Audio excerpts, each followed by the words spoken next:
je suis Catherine, la présidente du Zonta Club d'Aix-en-Provence.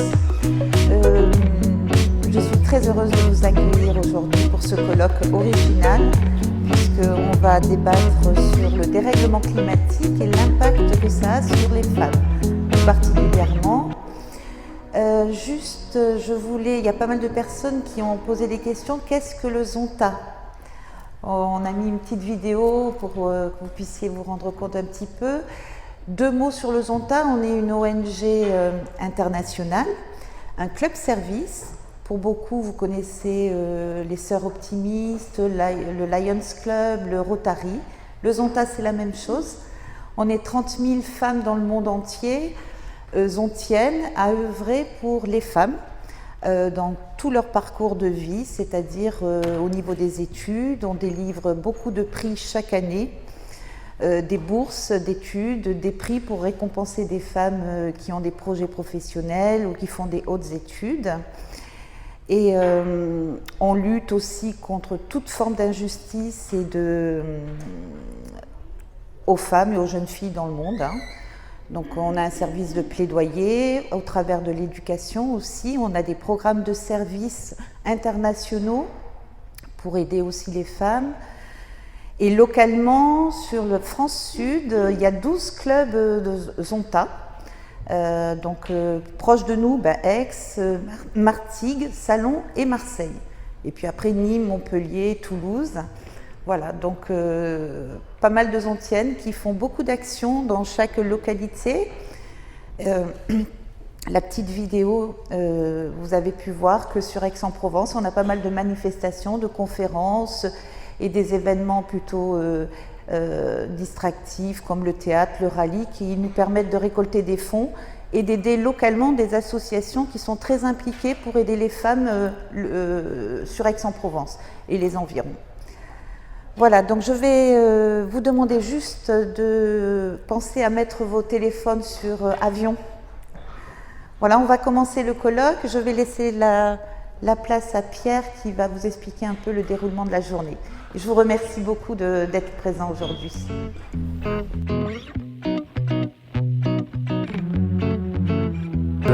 Bonjour tout le monde, je vais commencer ce colloque par ma présentation. Je vais vous lire le titre Réchauffement climatique en lien avec les activités humaines, causes, conséquences et leviers d'action. Donc on pourrait croire qu'il y a 3 parties dans ce talk, mais en fait les causes tiennent sur une demi-diapo. C'est la première diapo. Donc vous voyez ici des images qui illustrent ce qu'on appelle l'Anthropocène. L'Anthropocène, c'est la période à partir de laquelle l'homme a un impact significatif sur la planète, dans sa chimie, dans sa physique, etc. Et vous voyez quand je parle du demi-slide, c'est simplement les causes, elles sont ici, vous avez une sorte de patchwork, une série de choses qui représente en fait notre civilisation thermo-industrielle, donc qui est basée sur la consommation, avec toute une série. Vous avez par exemple une courbe de population quelque part. Le GDP, c'est le PIB, les richesses globales, l'utilisation de l'eau, l'investissement à l'étranger, le tourisme, les téléphones portables, le nombre de restaurants McDonald's, et tout ça a un impact immense en fait sur la planète. Juste un petit exemple, les téléphones portables. Dans vos téléphones portables, vous avez tellement d'éléments différents qu'il va falloir une trentaine de mines parsemées partout sur la planète. Ces mines demandent des énormes camions, tout ça va consommer du CO2, on va le transporter à l'usine, dans l'usine on va utiliser de l'électricité qui consomme du CO2, etc. Et au final, quand on achète un iPad ou un téléphone portable, on a déjà émis, en ce qu'on appelle en énergie grise, à peu près une demi-tonne de CO2. Donc, lorsque vous avez acheté une tablette, vous venez de balancer une demi-tonne de CO2 dans l'atmosphère. Donc voilà ce qu'on appelle la grande accélération. Donc, ça se termine ici dans les années 2000, mais c'est une accélération exponentielle. Alors, les conséquences, elles sont à droite. Vous avez le CO2 atmosphérique, gaz à effet de serre qui augmente évidemment, mais on a aussi explosé le cycle de l'azote, le cycle du phosphore, enfin les cycles en général, des éléments qui sont importants pour nous, notamment pour l'agriculture. Vous avez l'exploitation des sols, les pêcheries, enfin vous avez toute une série aussi de flood frequency, c'est la fréquence des inondations, etc., etc., l'extinction des espèces. Donc ça a surtout une conséquence, moi je vais parler surtout de la conséquence première qui est le CO2 qui va forcer, qui va piloter les températures atmosphériques, mais pas que. Donc la conséquence, on peut la voir ici avec un peu plus de recul. Vous avez la consommation d'énergie mondiale totale, exprimée ici sur la gauche, en millions de tonnes d'équivalent pétrole. Donc le pétrole, quand on le brûle pour avoir de l'énergie, ou le charbon ou le gaz, et on recalcule par rapport au pétrole, vous voyez qu'à partir de la révolution industrielle, on explose l'utilisation d'énergie. C'est simplement parce qu'on va utiliser des machines qui ont besoin d'un moteur à combustion, et cette combustion relargue dans l'atmosphère le CO2 qui s'y accumule.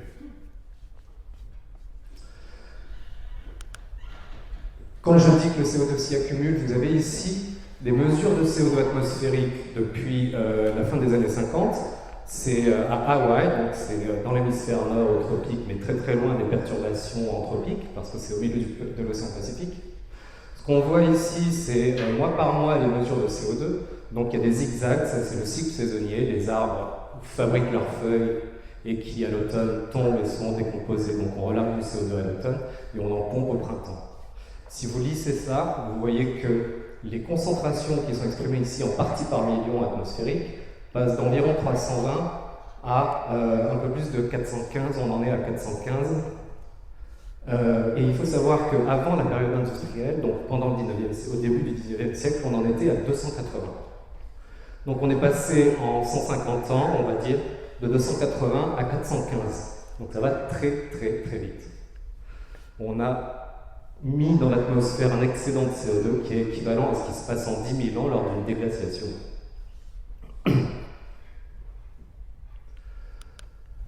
Ça a pour conséquence directe l'augmentation de la température atmosphérique. Vous voyez ici des écarts de la moyenne de la température globale, donc c'est reporté à zéro. La période de référence c'est de 1950 à 1980, donc en fait on voit qu'il y a eu une augmentation exprimée en degrés Celsius d'un peu plus de 1 degré entre la fin du 19e siècle et les températures maintenant. Donc c'est intéressant de voir non seulement que le CO2 accélère l'augmentation des températures atmosphériques. Si on zoome sur les 4 dernières années, donc là le dernier point c'est 2018.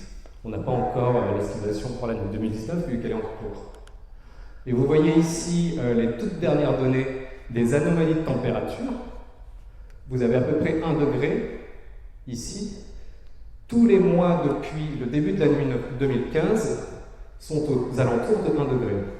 Donc en fait, vous voyez bien que les températures accélèrent et que même les 4 dernières années sont un petit peu au-dessus de la dernière décennie.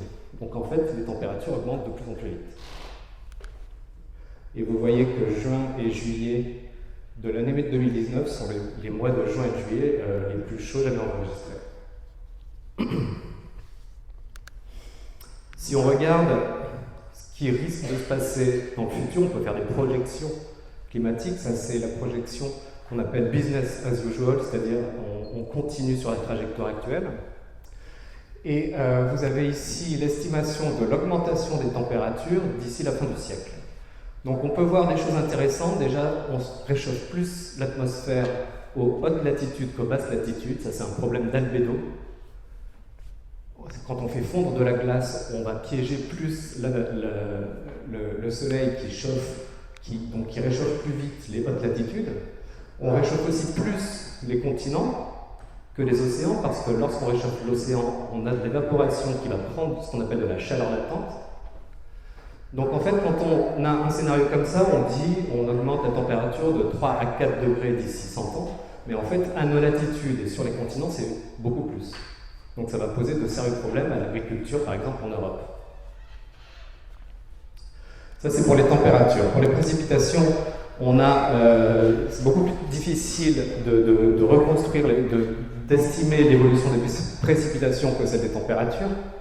Dans les modèles, il faut paramétriser ça. Mais ce que vous voyez, c'est l'évolution des précipitations, avec plus de pluie en bleu, moins de pluie en jaune.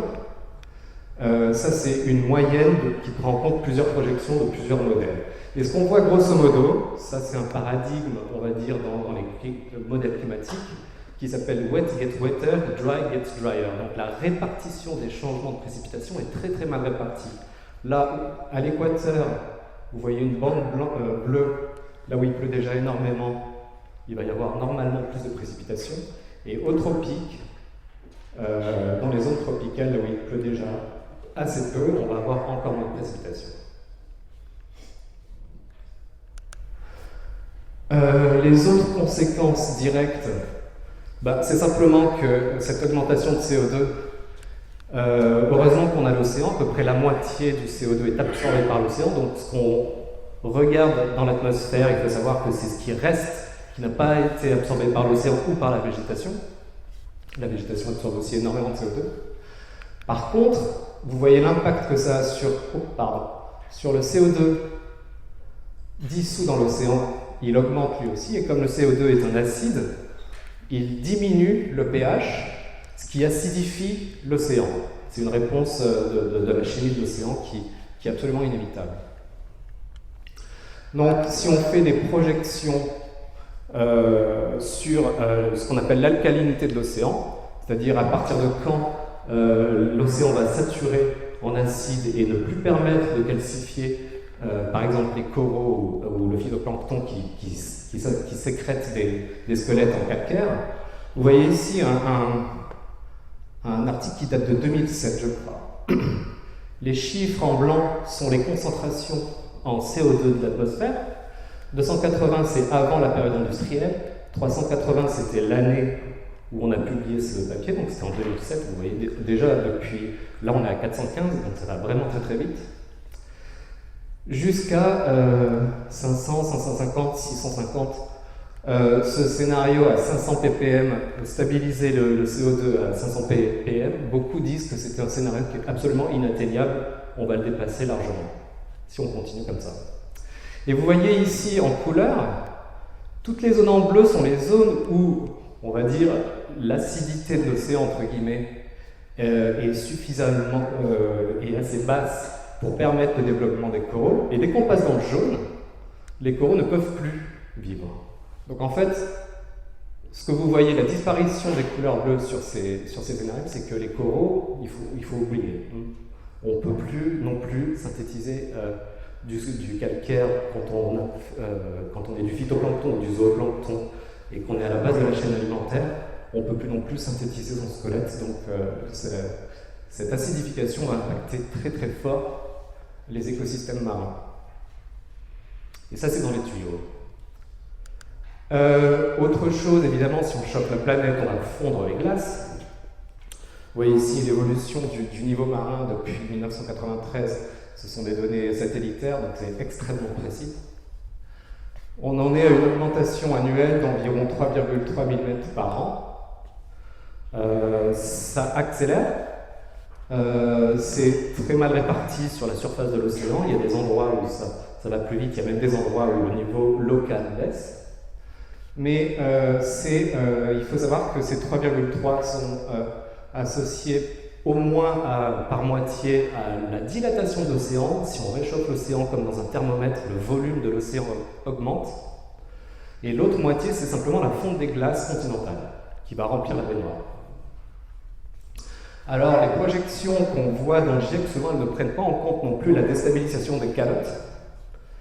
Alors, vous voyez ici, aux basses et moyennes latitudes, la disparition des glaciers. Donc, ça, c'est des figures un peu iconiques. Vous voyez ici le glacier qui descend du massif du Mont Blanc, la mer de glace, qui a reculé de plusieurs kilomètres. les neiges du Kilimandjaro aux basses latitudes qui sont en train de disparaître également.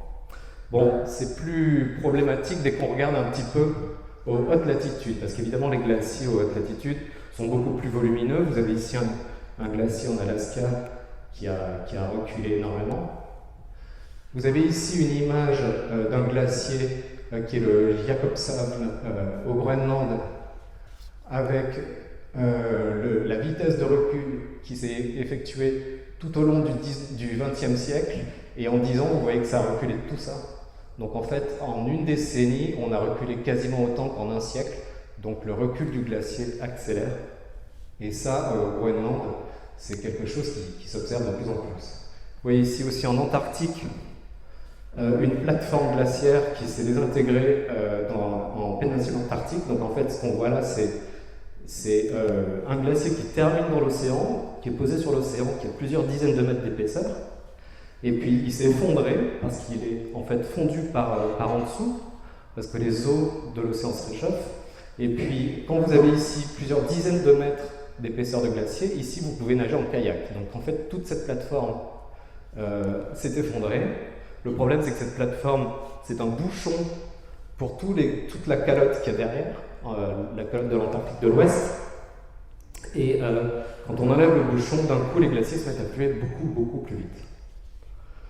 Donc en fait, quand on perturbe le climat, on perturbe aussi les grands glaciers. Et c'est une chose dont on parle assez peu, mais qui, dans les médias, mais dans la littérature scientifique, c'est quand même des choses qu'on regarde de près. On sait par exemple que là vous voyez la calotte antarctique, elle est divisée en deux. Il y en a une qui est très stable ici, enfin pour l'instant, et puis il y en a une qui est la calotte antarctique de l'Ouest. Si je trace entre A et B, ici vous avez A, ici vous avez B, toute cette partie est ici. Les zigzags gris que vous voyez, c'est le socle rocheux. Le trait horizontal, c'est le niveau de la mer, et là vous voyez la calotte antarctique qui a à peu près 3000 mètres d'épaisseur, 2000 mètres est au-dessus du niveau de la mer, et à peu près 1000 mètres est en dessous du niveau de la mer. Alors le problème, c'est que comme les eaux se réchauffent petit à petit, en fait cette calotte fond par en dessous. Et la peur, c'est que toute cette partie de la calotte antarctique parte dans l'eau. On pense sincèrement que d'ici 2 à 300 ans, ce sera parti. C'est-à-dire que les calottes répondent tellement lentement, on ne verra pas ça de l'homme vivant, mais c'est aussi dans les tuyaux. Bon, là, vous avez à peu près entre 6 et 9 mètres équivalents marins qu'il faudra surajouter à cette tendance du niveau marin, dont les chiffres nous paraissent pour l'instant assez petits. Le Groenland, c'est le contraire, ils font par au-dessus. Il y a plusieurs facteurs qui le font fondre. Le problème, c'est que cette fonte s'accélère aussi pour plusieurs raisons. Déjà, on accélère la température globale. Ensuite, si on fait fondre par au-dessus, la surface va descendre en altitude. Et évidemment, quand on descend en altitude, on arrive dans des couches plus chaudes de l'atmosphère, donc on accélère la fonte. Et enfin, la fonte, elle laisse beaucoup de poussière noire qui capture le rayonnement solaire, donc qui diminue l'albédo. Et ça accélère encore la fonte. Donc on sait aussi que le Groenland, sur lequel siègent à peu près 7 mètres d'équivalent marin, devrait fondre à une échéance de l'ordre de 3 à 400 ans. Donc on ne verra pas ça, mais c'est aussi dans les tuyaux. Donc si on fait les comptes, ça fait beaucoup de mètres. Je me suis amusé à juste augmenter le niveau marin à certains endroits pour vous montrer ce que ça veut dire. Vous avez ici Cotonou, Lagos, donc des grandes villes de l'Afrique de l'Ouest qui vont être submergées. Là, vous avez le delta du Mississippi avec la Nouvelle-Orléans, la Floride avec Mar-a-Lago, la maison de Donald Trump, les Bahamas, la mer Caspienne et la mer d'Azov, le delta du Nil, ça c'est Shanghai. Toutes les villes qu'elle a, c'est entre 5 et 10 millions d'habitants. Le Vietnam au nord, le Vietnam au sud, le delta du Mékong, ça c'est Venise, et le delta du Pô, l'étang de Berre avec l'aéroport d'Aix-Marseille, et puis toute la zone de Fosse, ça c'est la France, la Gironde et la Loire-Atlantique. Ça c'est Manhattan, et le New Jersey. la Mésopotamie et, j'en oublie un, là vous avez la Hollande, la Camargue. Ça veut dire ça, hein, le réchauffement climatique, on y est là. Hein. C'est pas pour nous, c'est pour nous, petits enfants. Alors, je vais terminer juste sur les leviers d'action, je suis obligé. Hein. Vous avez ici un camembert avec 100% des émissions, il faut réduire ça à 0 à l'échéance de 50 ans si on veut faire la COP de Paris, c'est-à-dire les 2 degrés, il faut mettre tout ça à 0. Okay, par où on commence? Les 21% des émissions de CO2 et les 7%, donc 28%, c'est juste l'électricité. Donc 21% de centrales à charbon. Donc charbon, là vous voyez les grosses machines en Allemagne qui font 50 mètres de haut. Ça c'est l'usine de Gardanne, il y a 2 réacteurs à Gardanne, un de charbon, un de biomasse. C'est 21%. Donc il y a beaucoup de centrales à charbon en Chine, il y en a très peu en France, mais il y en a aussi beaucoup en Allemagne. Beaucoup en Pologne. Les centrales à gaz fuel, ça je crois que c'est celle de Martigues. Le gaz et le fuel, c'est 7%. Donc on a déjà 28% pour la production d'électricité. Alors pourquoi?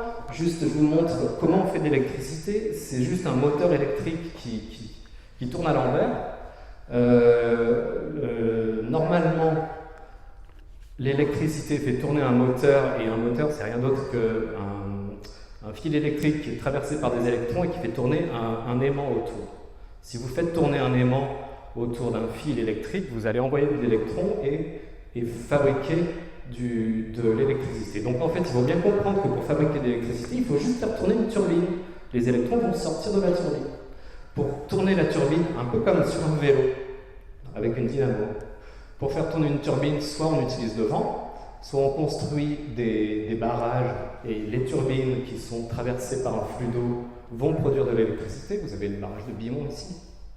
Ou soit on utilise des centrales thermiques dont le combustible. Alors comment ça marche une centrale thermique? Il faut chauffer une chaudière dans laquelle vous avez de l'eau qui va passer sous forme de vapeur, et la vapeur à travers la turbine va envoyer de l'électricité dans les circuits. Et le combustible qu'on utilise pour les chaudières, c'est soit du charbon, soit du gaz, soit du pétrole, soit l'uranium. Une centrale nucléaire, vous avez exactement, ça c'est une centrale qui produit de l'électricité, il suffit de mettre ici de l'uranium ou du charbon ou du pétrole pour avoir ce qu'on appelle des centrales à charbon, des centrales nucléaires, et le principe est le même. 5%, c'est uniquement la fabrication du ciment. Pour fabriquer du ciment, il faut prendre des carbonates, chauffer, on a une molécule qui est du CO2, on fabrique du ciment, mais ça dégage du CO2. Donc chaque fois qu'on fabrique du ciment pour nos constructions, ça c'est 5%. Rien que ça. 12% c'est le reste de l'industrie, donc 4% pour l'acier. Pour l'acier, il faut des hauts fourneaux, il faut énormément d'énergie. 12% c'est les bâtiments. Parmi les bâtiments, la plus grosse part c'est le chauffage. 14% pour les transports. Dans ces 14% sont ventilés 6% de tout le parc automobile mondial, 4% de camions, 2% pour les avions et 2% pour le transport ferroviaire. C'est intéressant de savoir que tous les camions du monde, c'est autant que l'acier. Ou que les voitures ou les camions, c'est à peu près la même chose que la fabrication du ciment. Vous voyez, on pointe les avions. Les avions polluent énormément par tête de pipe, mais globalement, c'est 2%. 20%, évidemment, c'est l'agriculture. L'agriculture émet énormément de CO2. Alors, pas toujours sous forme de CO2, pas toujours sous forme de CO2, justement. Vous avez beaucoup de méthane qui sortent des rizières et qui sortent de l'élevage des ruminants. Vous avez des composés azotés qui sont associés à l'élevage du porcin et à l'épandage dans les champs, etc. etc. Donc il n'y a pas toujours que du CO2 dans l'agriculture. Alors j'ai juste rajouté un slide par rapport à l'agriculture. Voici un diagramme qui vous montre ce que vous émettez en CO2 quand vous mangez 1 kg de tout ce que vous avez là en bas. Et c'est comparé à 100 km en voiture. Si vous mangez 1 kg de veau, vous émettez à peu près l'équivalent d'un trajet de 200 km en voiture. Si vous mangez des patates, vous émettez pas grand-chose. C'est intéressant de penser ça, en fait. Vous remarquerez que dès qu'on va dans l'alimentation carnée, en fait, il faut produire des céréales, il faut avoir des élevages qui dégagent beaucoup de méthane, tout ce qui est en jaune c'est le méthane, etc., etc. Là vous avez des kilos de CO2 équivalents, c'est-à-dire que l'effet radiatif du méthane et des oxydes nitreux est normalisé par rapport à l'impact qu'aurait eu une molécule de CO2. Enfin, la déforestation, c'est 9%. L'essentiel de la déforestation est faite en fait pour l'agriculture, donc on pourrait ranger l'essentiel de ces 9% dans l'agriculture, elle deviendrait supérieure aux centrales à charbon. Et 7%, c'est tout le reste. Et parmi ces 7%, l'essentiel, c'est le traitement de nos déchets. Alors, j'ai encore 2 ou 3 slides ça, c'est ce qu'on appelle l'équation de Kaya. Alors, Kaya, cet homme, c'est un économiste qui a voulu mettre en équation un petit peu nos émissions et le rapport avec l'économie. Alors, il a fait un tour de passe-passe mathématique. Il a dit CO2 égale CO2, et après il a multiplié par 1 en multipliant et en divisant l'énergie, le PIB, donc nos richesses, et la population. Donc vous voyez, en fait, il y a une égalité parfaite par la magie des mathématiques entre ces termes et ce terme. Donc le CO2, c'est celui qui nous intéresse, c'est celui qui force le climat. Et si on décompose, vous voyez qu'il y a 4 facteurs, on obtient 1, la population mondiale, 2, le rapport richesse par population, c'est la production de richesse par personne et pour la planète, donc c'est nos richesses. 3, c'est l'intensité énergétique de l'économie, combien on utilise d'énergie pour fabriquer ces richesses. Donc c'est en fait le rendement de nos machines, c'est pas grand chose d'autre que ça. Et 4, c'est le contenu en CO2 de l'énergie, c'est-à-dire que si on fabrique de l'électricité qu'avec des éoliennes, évidemment, que ça tombe à zéro. Donc je vais passer en revue très rapidement ces 4 termes. Le CO2 par énergie, vous voyez ici l'évolution de la consommation d'énergie pour le charbon, le pétrole, le gaz, et ici vous avez les renouvelables. Donc le nucléaire est stable, l'hydroélectricité augmente un peu.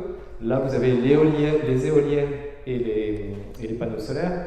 Vous voyez que ça, c'est pas grand-chose par rapport à ce qu'on investit dans l'énergie fossile. Et depuis 20 ans qu'on nous rabâche que le climat se réchauffe, vous voyez qu'on a beaucoup plus investi dans le charbon, dans le pétrole et dans le gaz que dans le reste. D'autre part, l'intensité énergétique de l'économie, c'est ce que j'ai appelé le rendement de nos machines. Vous voyez que le rendement, on ne peut pas passer en dessous d'un seuil à travers lequel on violerait les lois de la thermodynamique. On ne peut pas avoir des rendements à 100% de nos machines. Donc la Chine a fait beaucoup d'efforts dans son efficacité énergétique, mais elle ne peut pas aller beaucoup plus loin. Donc il reste le terme de le PIB par tête de pipe, donc en fait la richesse individuelle d'un terrien moyen. Vous voyez qu'elle a augmenté ces dernières 40 années et personne ne veut devenir moins riche. Il faudrait alors qu'on rentre en récession, qu'on soit décroissant, clairement, pour utiliser ce mot-là. Et la population est un forçage très très important, déterminant, je pense, du climat personnellement. Et vous avez des estimations qui datent de 2007, c'est l'ONU qui fait des rapports sur la démographie. Avec le Yémen, donc à cette époque, ils étaient déjà en guerre.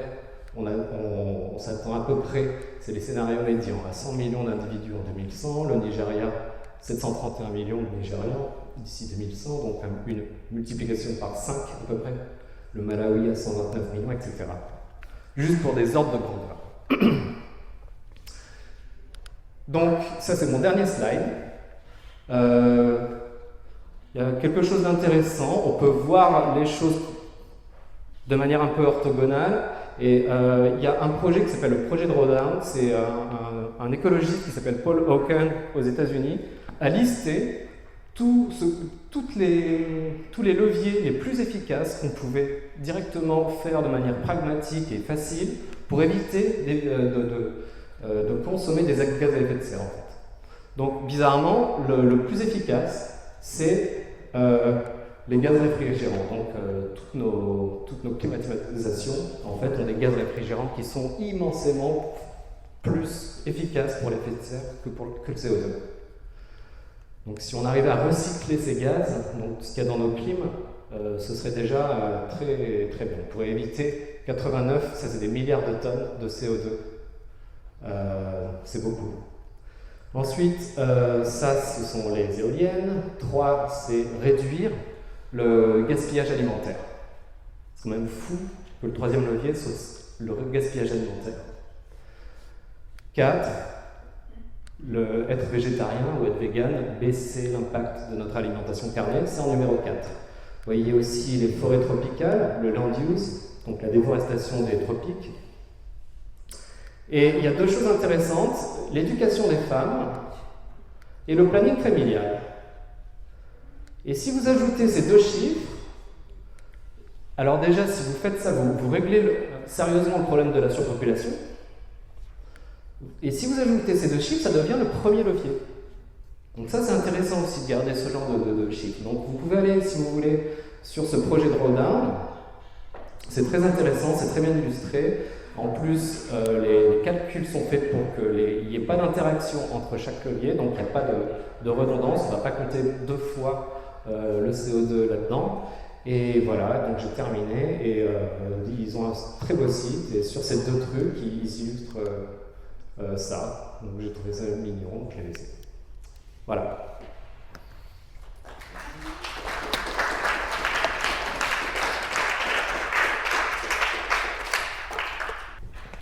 Bien. Écoutez, vous avez certainement pas mal de questions. Si vous en avez pas, on en trouve quand même. Donc la parole est à la salle. Je vous parle à des femmes. Madame. Eh bien, moi j'ai une question sur le dernier slide que vous avez fait, sur l'éducation des femmes, des filles, des femmes et le family planning. Qu'est-ce que vous préconisez pour baisser le Pour baisser CO2, je ne sais pas si vous avez des oreilles. Pour baisser le CO2,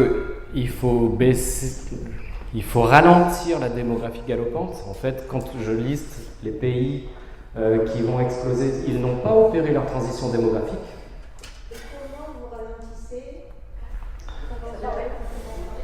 Je pense que Marie-Ève Perru, qui est juste là. D'accord. Je peux vous dire ce que j'en comprends et vous me corrigerez. D'accord, mais je peux avoir votre avis, monsieur. Mon avis à moi, c'est que le problème principal qu'on a avec le CO2, c'est la démographie. Quand on opère une transition démographique dans un pays, on opère en même temps une transition économique. C'est-à-dire qu'un pays riche va avoir une fécondité moins forte. Le problème qu'on a là, c'est que les pays les plus pauvres n'ont pas encore opéré leur transition démographique. Des pays comme l'Iran l'ont très très bien opéré, mais des pays pauvres sont encore en pleine transition démographique. Vous avez 7 enfants par femme au Tchad. Ce sont aussi des pays dans lesquels il n'y a pas d'éducation pour les femmes, il n'y a pas de planning familial, donc les femmes n'ont aucun outil pour choisir quelle est leur démographie et pour réguler leur fécondité. À partir du moment où vous allez éduquer une fille, contrairement à un garçon, vous éduquez une personne. Si vous éduquez une femme, elle est plus connectée à la famille, vous éduquez une famille. Il y a aussi ça qui rentre en compte. Donc, c'est pas du tout mon truc, je ne sais pas ce que vous en pensez, mais à mon avis, le CO2, il est divisable par le nombre de personnes qui vivent sur la Terre. Si vous baissez ce nombre de personnes, vous avez un levier qui est, à mon avis, un des plus efficaces.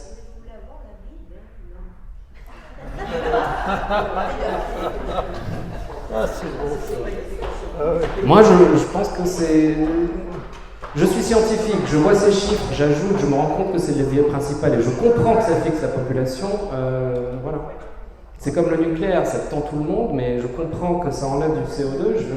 Je suis plutôt militant nucléaire que militant anti-nucléaire, ça c'est certain. Il faut être pragmatique, il faut... voir ce qui est le plus important. Catherine a une question. J'ai une question très primaire. Est-ce que pour les glaciers, une solution est envisagée de mettre des hyper-canons à neige c'est tout bête, hein, mais je sais que la fonte des glaciers est très problématique pour les rayons du soleil qui vont donc encore plus réchauffer la Terre aussi. Qu'est-ce qu'on envisage, quoi? On pourrait mettre des canons à neige autour des immenses glaciers, comme on pourrait climatiser Dubaï. Oui, on pourrait faire ça, mais ça accélérerait le problème parce que c'est extrêmement énergivore, parce que ça consomme énormément d'eau potable. J'ai une série d'amis qui sont extrêmement militants en écologie, qui habitent en moyenne montagne, notamment au Puy-Saint-Vincent et à Val-Louise. Ils sont ulcérés de voir que les stations de ski de moyenne montagne investissent toujours plus d'argent dans les canons à neige, alors qu'ils savent que de toute façon, certaines stations dans les Alpes sont condamnées. Il faut réinventer le tourisme dans les Alpes et se cantonner aux stations de haute altitude. Mais arrêter de... Enfin, je pense qu'il faut aussi arrêter d'investir dans les canons à neige, en tout cas en moyenne altitude. C'est mon avis. Je ne suis pas spécialiste. Oui, votre schéma montre que ce sont les gaz réfrigérants qui sont les plus nocifs pour la planète, la production de CO2. Est-ce que vous pouvez nous en dire plus? Est-ce que c'est vraiment le premier levier à utiliser pour réduire... Attention, il ne faut pas confondre les leviers qui vont impacter immédiatement l'effet de serre et les leviers qui vont impacter le système. Là, c'est une série, il y a une liste à la Prévert de 100 leviers qui sont expliqués très techniquement. Il y a une méthodologie scientifique pour calculer en fait le budget carbone de chaque levier, mais c'est pas en faisant attention au recyclage des climatisations qu'on va régler le problème.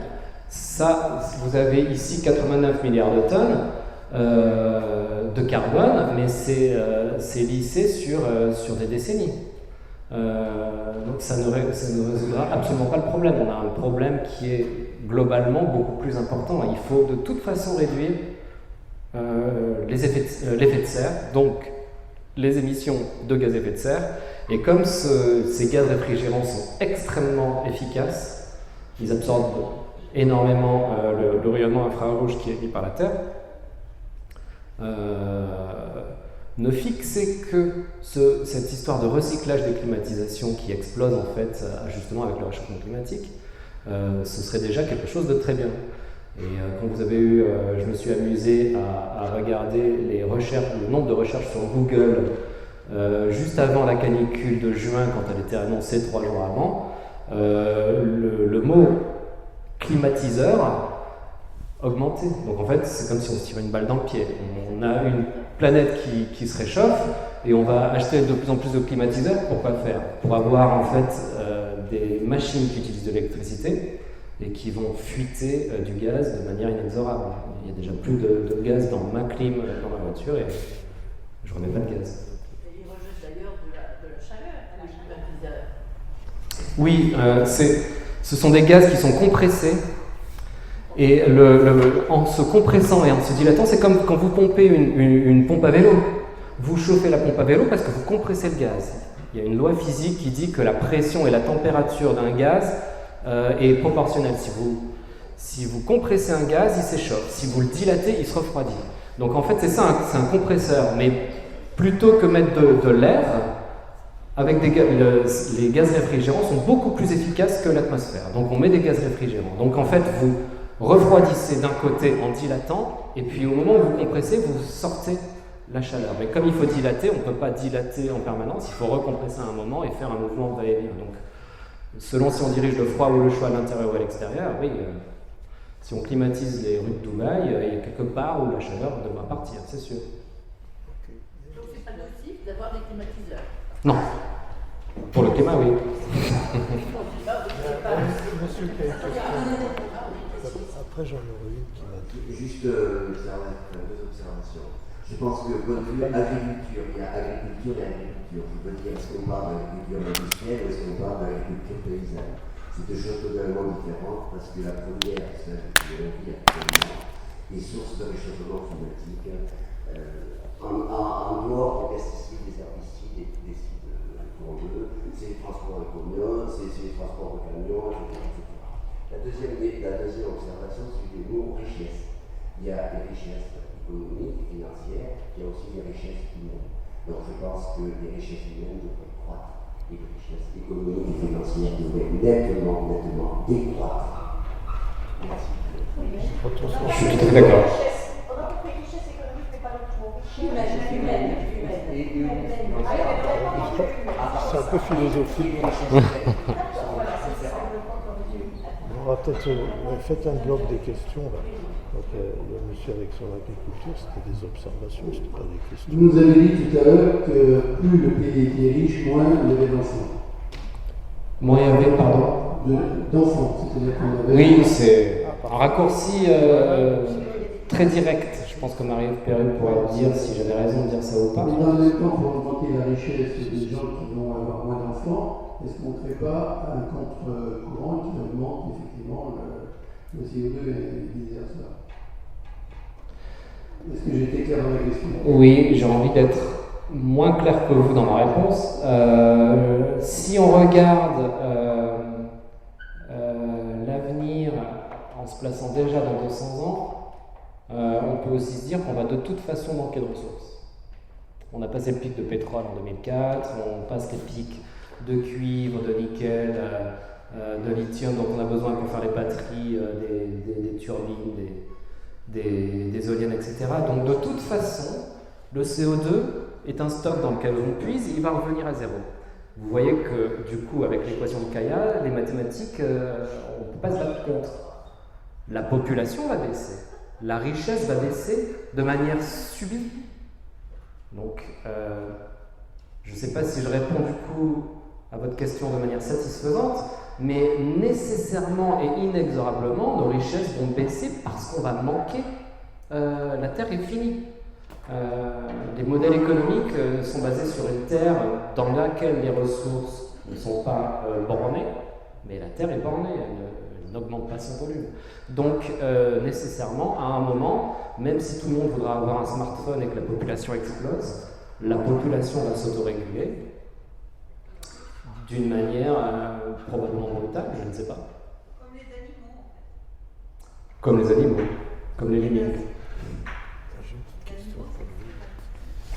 Alors, observons avec plaisir que nous avons dans la première intervention déjà un lien entre le rôle des femmes et le problème climatique. On attendait, on l'a eu, le facteur clandestin. Alors, j'avais deux petites questions moi, qui m'intriguaient. La première, c'est il me semblait que le carbone, c'était un élément de la nature qui était en soi une bonne chose, puisque les végétaux, tout ça, c'est du carbone. Là, je n'ai peut-être pas compris. Donc, je suis. Bon, vous me direz.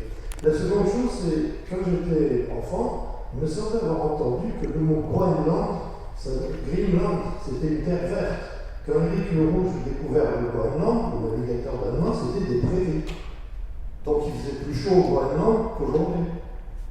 Alors est-ce que. Vous attendez une réponse? Je peux vous répondre. Une réponse de votre avis. En fait, le Groenland, qui était une prairie, c'est un gros mensonge qu'Éric le Rouge a fait pour faire venir ses collègues danois, parce que justement le climat était tellement dur qu'il leur a fait croire que c'était la terre promise, la terre infinie sur laquelle on pouvait planter du blé. Et en fait, le Groenland, à l'époque d'Éric le Rouge, était encore plus volumineux que maintenant. Donc, c'est vérifié dans les livres d'histoire. Il a voulu faire venir les gens et il l'a appelé Groenland en espérant que les gens soient attirés par ça. Mais il faisait très très froid. C'est comme Eldorado alors. Oui, un petit peu. D'accord. Et je ne me souviens plus de votre deuxième question. Le carbone. Le carbone en soi est-il une si mauvaise chose? Ah mais on est tous constitués de carbone. C'est sûr qu'on a tous besoin de carbone.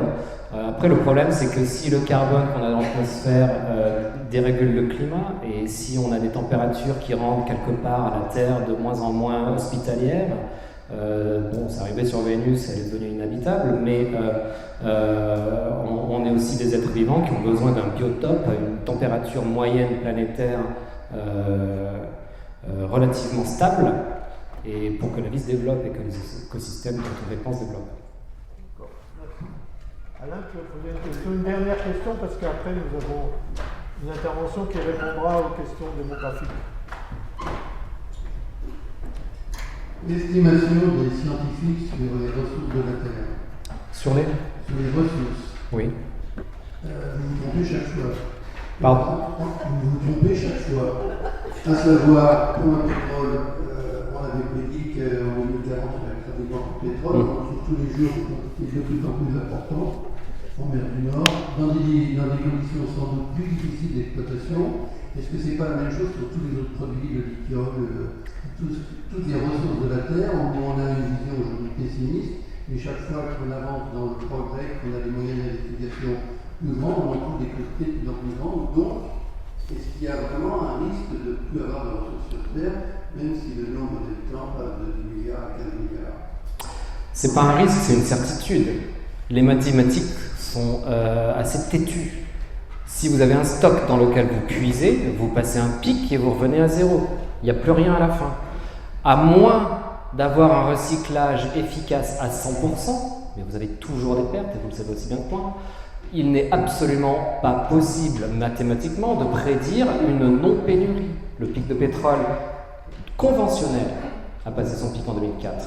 On n'en est toujours pas là simplement parce que les Américains ont massivement investi dans le pétrole de schiste, qui est beaucoup plus cher à extraire et beaucoup de bien moins bonne qualité. Ils commencent à avoir des problèmes. Et alors évidemment, il y a un problème avec le prix du pétrole qui oscille énormément, et il oscille de plus en plus et de plus en plus vite. Il est toujours borné par la demande. Quand on rentre en récession, le prix du pétrole baisse nécessairement, simplement parce qu'on n'investit plus pour aller chercher plus de pétrole. Le pétrole est en flux tendu, il n'y a pas de stock de pétrole. Donc il faut aller le chercher et c'est de plus en plus cher. C'est comme ça que ça marche, je vous assure. Donc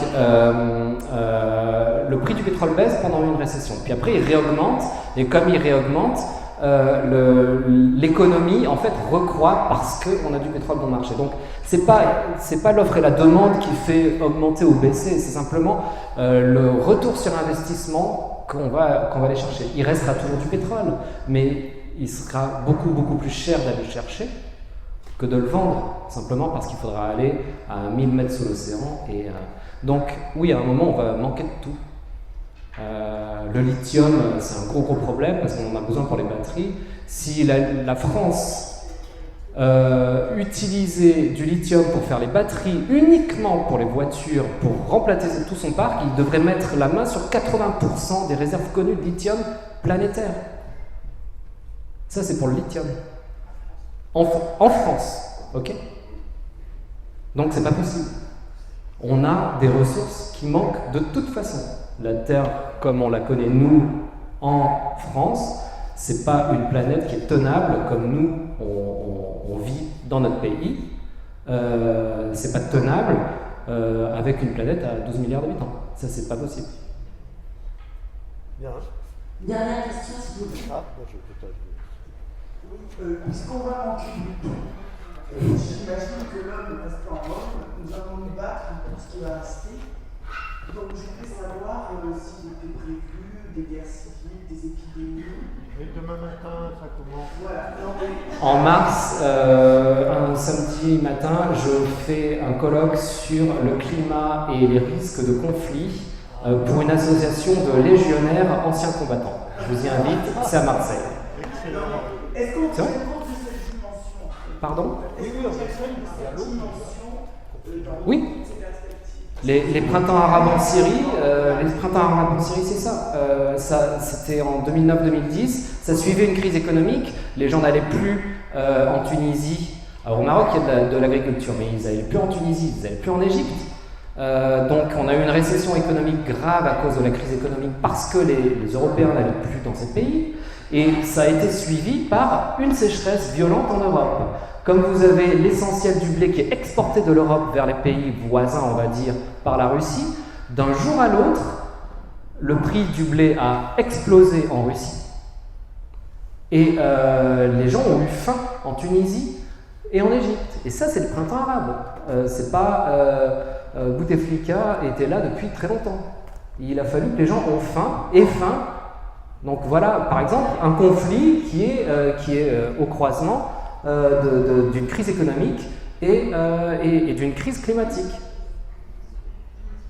Voilà un exemple concret. La Syrie, c'est une guerre de l'eau aussi, un petit peu, quelque part. Oui. Bon, merci. Alors, je parle un peu comme un économiste. Il y a une voie d'espoir qui est des substitutions. En 1900, on consommait beaucoup de charbon et les projections avaient montré que ce rythme-là, en 1950, le charbon consommé représenterait 3 fois le poids de la Terre. Heureusement, entre-temps, on a substitué au charbon du nucléaire et peut-être qu'on substituera quelque chose au lithium, on ne sait pas encore. Mais en faisant travailler nos cerveaux innovants, on va peut-être faire des substitutions qui permettront de se passer de ces ressources qui s'épuisent. Et puis pour l'énergie, on est dans la région, vous avez le projet ITER, si ça marche, on va substituer aux anciennes énergies la fusion nucléaire qui elle est quasiment infinie à l'échelle de l'humanité. Donc, espoir. Je ne pense pas que vous me démentirez sur cet espoir. Non, si on continue comme ça, c'est sûr que... Voilà. Merci en tout cas, Monsieur le Duc. Et comme certaines questions ont abordé la démographie, on dirait que vous avez anticipé une intervention sur la démographie. Donc, si vous voulez bien, Madame, on vous écoute.